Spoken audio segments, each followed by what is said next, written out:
पर्यटन क्षेत्रर मान्यता पर भी मयूरभंज जिलार अनेक पर्यटन स्थली विकास संभव हो पारिनी। प्रशासनिक अवहेलार विकास बाट हुड़ी। पर्यटन ऋतुरे आसुवा शह शह पर्यटक आनुषंगिक सुविधा सुजोग न पाई खराब चिंताधारा नहीं फेरुंट। उदलारू देखिबा ए रिपोर्ट।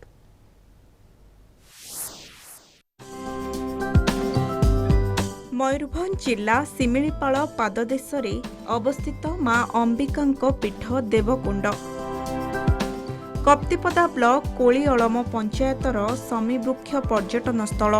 प्रकृतिर मनोलोभा परिवेश पर्यटकों करिथाए विमोहित।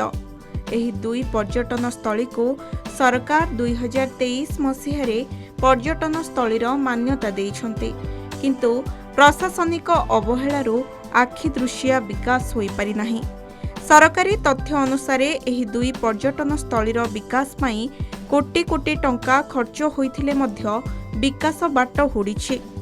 उदला परिसर पाखापाखि देखा गले बहुत सारा एमती पर्यटन स्थली अच्छी जमीक समीवृक्ष है, देवकुंड अच्छी, टुंकी अच्छी, चाउल भजा अच्छी, माछ कांदना अच्छी, काल डेम, सुनेई डेम अच्छी, आहरी एमती बहुत छोट छोट पर्यटन स्थली बहुत लुकायित अवस्था अच्छी। ये सब जगह को जदि आम बहुत भल भाव तार पर्यटन माने टूरिस्ट प्लेस बनई पारिबा तो बहुत लोक ये उपकृत भी हेबे। विकास बहुत आवश्यकता अच्छी। एटा आपनकर जेहेतु आर पार्श्वर आदिवासी लोक रहउचंती, एठी जदि ट्राइबल टूरिज्म को बेसी डेवलपमेंट करा जिवो ताले आदिवासी एवं स्थानीय लोक माने समानकर अर्थनैतिक परिवर्तन हो पारिबो। ता पई गोटे मास्टर प्लान दरकार एवं माइक्रो प्रोजेक्ट दरकार, जोटा कि स्थानीय लोक मानकर केमती माने अर्थनैतिक परिवर्तन हो पारिबो।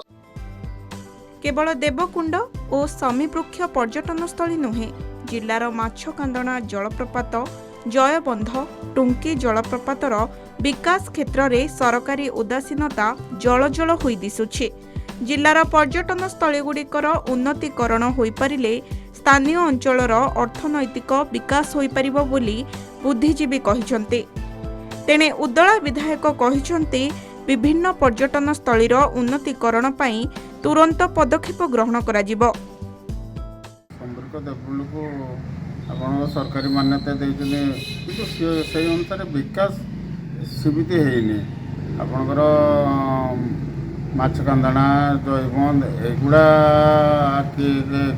किमरा उड़ी, आपणकर टांगिरिया एगुड़ार भी आप सरकारी मान्यता देना जहाँफल कि विकास किसी पारे। ये उदला को आम पर्यटन क्षेत्र को सर्व सुंदर करने जमी शेरगढ़ बारिपदा मेदिनीपुर रास्ता तार प्रशस्तीकरण चली।